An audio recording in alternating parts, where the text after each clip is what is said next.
প্রবাসী, চোখে তাদের লুকোনো জল, মুখে মিষ্টি হাসি, রেমিটেন্স যোদ্ধা তাদের নাম প্রিয় প্রবাসী।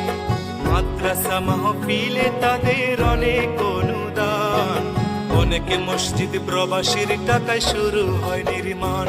একজন প্রবাসী বড় মিথ্যেবাদী, ওরা শত কষ্টে বলে ভালো আছি।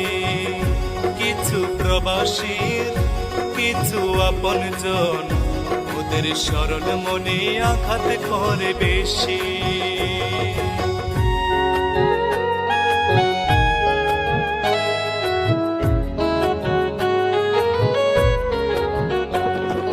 কিছু ফল দেখতে কালো, ভিতর মিষ্টি মধু, বাংলাদেশে সবচেয়ে সুখী প্রবাসীদের বধূ। নারীর সকল ইচ্ছে পূরণ